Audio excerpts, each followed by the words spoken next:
오늘은 레노버의 신형 초경량 노트북 요가 슬림 7i 카본의 성능 리뷰를 하겠습니다. 잡설은 나중에 최종 리뷰해서 하고 바로 스펙부터 들어가죠. 제가 구매한 모델은 i5 모델이었습니다.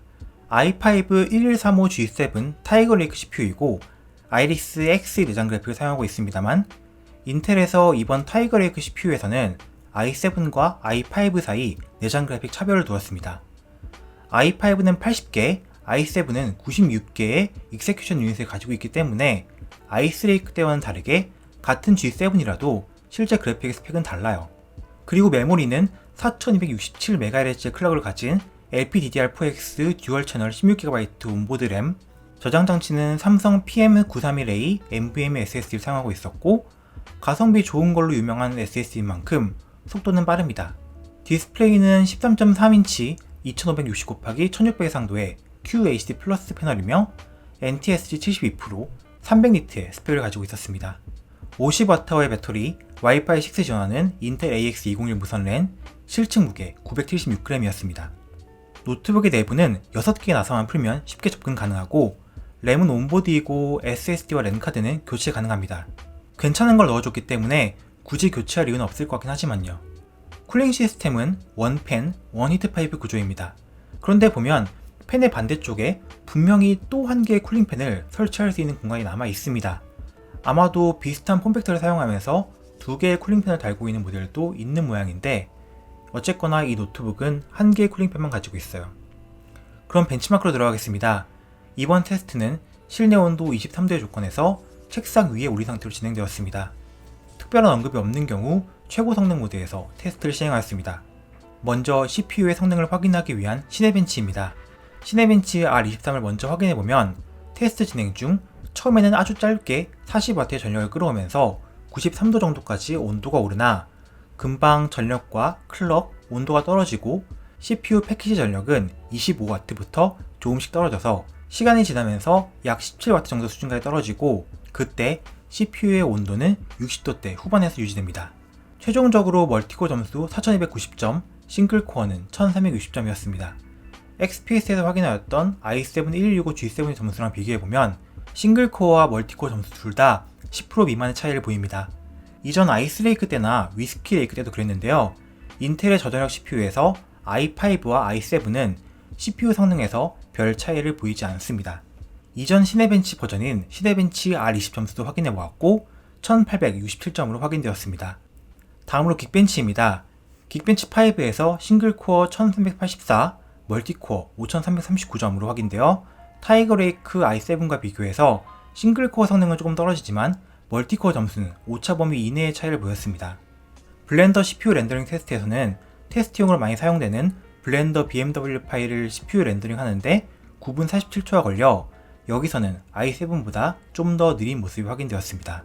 컴퓨터의 일상적인 성능을 테스트하는 PC마크 10에서는 총점 4528점으로 이 점수 역시 i7과 오차범위 이내의 차이를 보였습니다.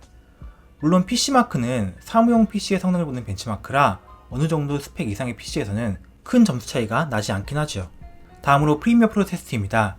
제가 항상 테스트에 사용하는 소니 카메라 4K로 촬영하고 나름 빡센 색 보정을 시행한 4K 시퀀스를 타임라인에서 재생했을 때 약간의 프레임 드랍이 생기긴 했지만 플레이백은 가능했습니다.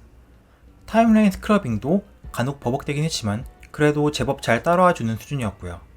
하드웨어 가속을 켜고 4K 유튜브 프리셋으로 인코딩을 했을 때 11분 42초가 걸렸는데요. 이 역시 XPS의 11분 13초와 비교해서 거의 차이가 없는 수준이었습니다. 간단한 풀 HD 프리미어 영상 편집이나 컷 편집용으로 사용 가능하냐 물으면 가능하다고 답할 수 있겠네요. 다음으로 3D 마크 결과를 보시겠습니다. 먼저 다이렉트 11 게임 성능을 반영하는 파이어 스트라이크 점수입니다. 총점 3862점, 그래픽 4444점, 피직스 1142점이 나왔는데요. 타이거 레이크 i7을 사용한 XPS나 서밋 B15와 비교했을 때 XPS와는 10% 미만의 그래픽 점수 차이가 났고 서밋과는 거의 점수 차이가 나지 않았습니다. 타이거 레이크 i5와 i7의 내장 그래픽 스펙이 차이가 있음에도 불구하고 생각보다 적은 점수 차이를 보여주죠. 또 테스트 중에 CPU 온도도 최고 온도는 80도를 넘지 않고 CPU의 온도를 70도 밑으로 유지하기 위해 노력하는 모습을 보여줍니다. 다만 그 대가로서 뒤에서 다시 말하겠지만 이 노트북의 팬 소음은 있는 편입니다. 다음으로 다이렉트 12 게임 성능을 반영하는 타임스파이입니다. 총점 1406, 그래픽 1271, CPU 3539점으로 이 역시 그래픽 성능의 차이는 크지 않았습니다. 이 점수 비교에서는 요가가 XPS보다 더 CPU 점수가 높은 걸로 나왔는데 XPS의 경우 사실 테스트할 때마다 CPU 점수가 굉장히 들쑥날쑥하게 나왔기 때문에 사실 1대1로 비교하기는 좀 어렵겠네요. 멀티 플랫폼 벤치마크인 와일드라이프의 경우 1791점으로 측정되어 여기서는 대충 XPS보다 10% 낮은 점수를 보였습니다. 여튼 3D마크 점수를 종합적으로 봤을 때 내장 GPU 칩셋의 차이에도 불구하고 생각보다 그래픽 점수의 차이는 크지 않았어요. 그러면 실제 게임에서의 프레임이 어떤지 확인해 보도록 하겠습니다. 다만 이 노트북은 QHD 플러스의 고해상도 디스플레이를 사용하고 있기 때문에 풀 HD 디스플레이를 사용하는 대부분의 노트북과 비교하기 위해 풀 HD 플러스 해상도 설정과 QHD 플러스 해상도 설정 두 가지 조건에서 각각 테스트하였습니다. 먼저 리그 오브 레전드입니다. 보전에서 테스트를 한 결과라 실제 게임에서는 더 프레임이 낮을 수 있겠지만 QHD 플러스 해상도 최상업에서는 평균 97, 1%로 65프레임을 보였고 풀 HD 플러스 해상도에서는 평균 103, 1%로 74프레임을 보였습니다. XPS와 비교하여 평균 프레임이 떨어지지만 1%로 프레임은 오히려 더 높았습니다. 실제 게임 플레이 시에도 옵션을 좀 타협을 또 보면 큰 문제 없이 플레이 가능하지 않을까 싶습니다. 다음 발로란트입니다. 최하업으로 조절하고 훈련장에서 스킬 연달아 사용하는 상황에서 QHD 플러스 해상도는 평균 75, 1%로 55프레임을 보였고 FHD 플러스 해상도에서는 평균 83, 1%로 63프레임이었습니다. 이건 오히려 XPS보다 더 우수한 결과네요. 다음은 문명 6입니다. 중업 기준으로 QHD 플러스 해상도에서 평균 33.4프레임, AI 턴 시간 11.63초가 나왔고 풀 HD 플러스 해상도에서는 평균 37.3프레임, AI 턴 시간 10.66초가 나왔습니다. 사실상 이것도 i7을 사용하는 XPS와 거의 차이가 없었습니다.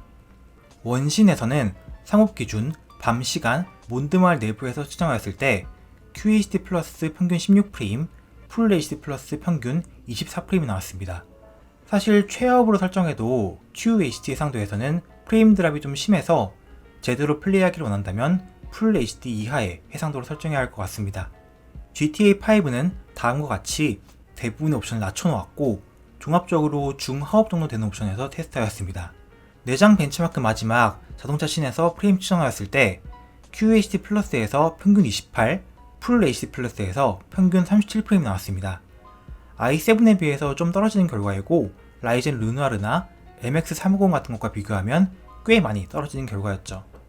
종합적으로 게임 성능은 타이거 i7을 사용한 XPS와 큰 차이를 보이지 않았습니다. 제가 이전 다른 리뷰에서도 여러 번 말했지만 인텔 Xe 그래픽은 사실 발표 당시 기대했던 것보다는 못한 성능을 보여주고 있지만 그래도 여튼 롤 정도는 할 수 있는 그래픽이니까 큰 기대만 하지 않으면 뭐 쓸만할 거예요. 다음으로 발열과 소음에 대해서 얘기를 해보면 일단 이 노트북의 내부 발열, CPU의 온도는 높지 않습니다. 최고 성능 모드로 설정을 할 경우에도 CPU의 온도가 70도를 넘지 않도록 성능과 팬 속도를 조절하는 모습을 보여줍니다. 내부 온도뿐 아니라 실제 피부로 느껴지는 온도도 양호한 편입니다. XPS의 경우 쿨링 팬이 덜 도는 대신에 노트북의 외부 온도는 뜨거운 편이지만 요가 카본의 경우 10분 이상 시네벤치 벤치마크를 돌리는 상황에서도 히트싱크가 위치한 부분만 표면 온도 40도를 넘고 키보드나 팜레스트로 내려오면 그닥 온도가 높지 않았습니다. 물론 노트북의 온도는 높은 것보다는 낮은 게 좋지만 개인적으로는 조금 더 온도의 제한을 풀어도 괜찮지 않았을까 생각합니다. 온도 제한 때문에 CPU가 낼 수 있는 최고 성능을 내지 못하는 부분도 있고 또 그 온도를 맞추기 위해 쿨링팬이 열심히 돌아가며 소음을 내기 때문이죠. 이 노트북은 최고 성능 모드에서 벤치마크를 돌리거나 게임을 하는 동안 팬 소음은 좀 있는 편입니다. 제가 최근에 테스트했던 얇고 가벼운 노트북인 XPS보다는 확실히 더 큰 소음을 냅니다. 지능형 냉각이나 배터리 절약 모드에서는 그 소음의 크기가 좀 줄어들긴 합니다만 그래도 아주 조용하다고 평가하기는 힘듭니다. 그리고 또 CPU의 온도가 딱 50도만 되면 팬이 돌기 시작하는데 이게 배터리 절약 모드로 설정해도 팬이 돌기 시작하는 것은 마찬가지입니다. 그래서 이 노트북에서 팬이 완전히 멈추는 경우는 아주 드물어요. 그렇다고 웹서핑이나 영상 감상 정도만 한다고 팬이 시끄럽게 돈다는 소리는 아니지만 아주 조용한 실내에서는 신경이 쓰일 수도 있을 것 같아요. 이게 예전 같으면 노트북이 원래 그렇지 하고 넘어갈 수 있는 문제였겠지만 2020년 말 현재 시장에서는 AMD 르누아르 노트북도 있고 애플의 M1 실리콘 맥북도 있죠.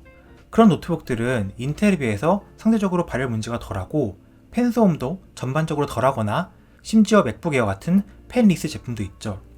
그렇다고 요가 슬림 카본의 소음이 큰 단점이다 이런 건 아닌데 인텔 CPU를 사용하면서 소음보다는 발열을 잡는 방향을 선택한 것 뿐이고 이 선택에 대해 레노버를 탓하고 싶지는 않습니다. 다음으로 배터리입니다. 50W의 배터리 용량을 가지고 있고 홍보 문구에는 15시간 이상 지속되는 배터리라고 써있지만 그럴 리 없다는 건 모두들 잘 알고 있겠죠. 이 노트북은 전에 슬림5와 마찬가지로 화면 밝기 50% 설정 시 디스플레이가 지나치게 어두워서 80% 밝기 설정으로 유튜브 라이브 아카이브 1080p 60fps 영상을 연속 재생하였을 때 약 5시간 45분 정도 배터리가 지속되었습니다. 디스플레이 해상도가 QHD 플러스로 높기 때문에 배터리 타임에 손해를 본 것으로 생각되며 그걸 감안한다면 평범한 배터리 타임이라고 생각합니다. 그럼 정리하겠습니다. 요 몇 년간 인텔 저전력 CPU가 항상 그랬듯이 타이거 레이크도 i5 대신 i7을 선택할 이유가 별로 없을 것 같습니다. CPU 성능 차이는 10% 이내로 적고 GPU 성능 차이도 생각보다 크지 않았습니다.